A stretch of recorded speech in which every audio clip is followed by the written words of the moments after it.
Harding is the Deputy Director and Senior Fellow with the International Security Program. She joins us live tonight to talk about the latest developments in Afghanistan. Welcome. Thanks for joining us.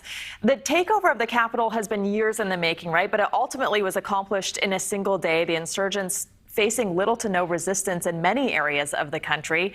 And the Americans reportedly thought the collapse of the Afghan government could take up to a year. Are you surprised that it's fallen this quickly? No, I think the estimates from people who were watching this country very closely were that it could take anywhere from a year to be a very rapid collapse. And I think while the collapse was fast, it was just on the fast end of those estimates. This was foreseeable. I mean, there was indications that the Taliban was looking to take over the country and take it over from the countryside first and then move into the urban centers. I think that the Afghan National Forces, as hard as they fought and as hard as they've worked over the past few years, they decided that they couldn't win the war and they made the deals where they could make them.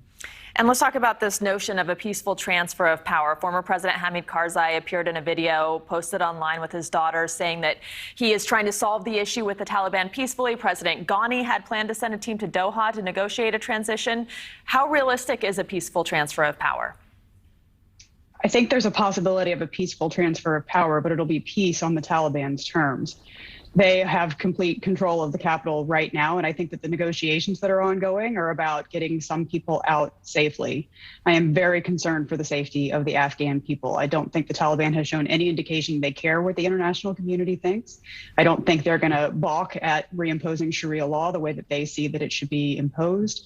I am very concerned about the safety of women and girls in Afghanistan. And I wanted to talk about the Taliban itself, how they were able to rebuild all these years kind of somewhat behind the scenes in terms of the international spotlight, and what they want. How are they going to be ruling?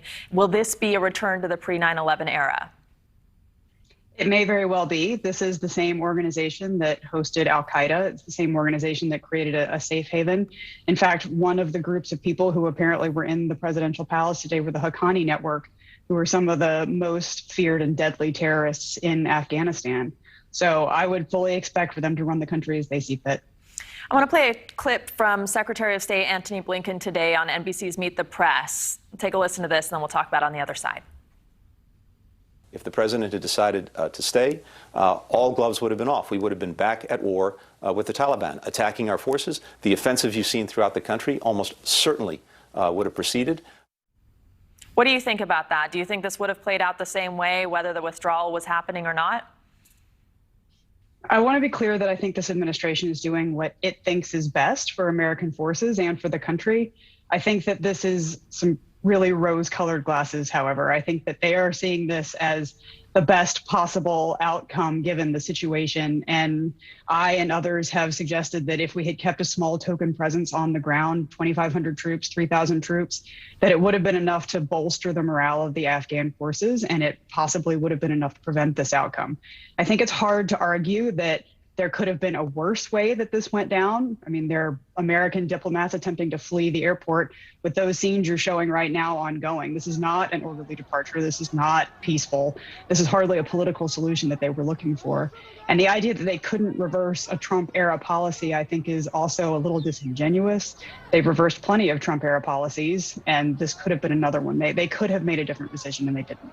But what was the ultimate solution? This was America's longest war, 20 years. It came at a tremendous cost to Afghan civilians, American military members, members wounded, taxpayer dollars.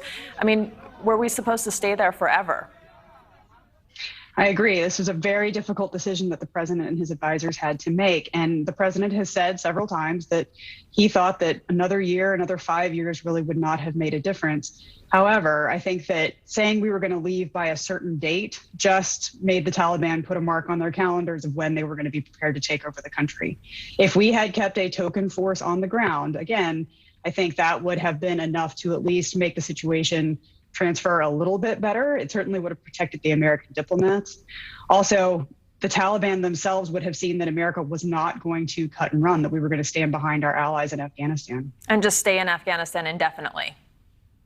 I'm not sure it would have been indefinite. I mean, part of the problem with our strategy in Afghanistan was that we were always looking for the exit in the near term. I think that if we had had a multi-decade strategy from the beginning, if we had been looking to build over decades, it probably would have turned out differently. But instead, we had 21-year strategies where we were always hoping it would end up at the end of that year or the next year or the next year. It's wonderful to be an optimist. It's also important to be a realist when it comes to things like international relations. All right, Emily Harding, thank you so much for joining us tonight. Appreciate it. Thank you.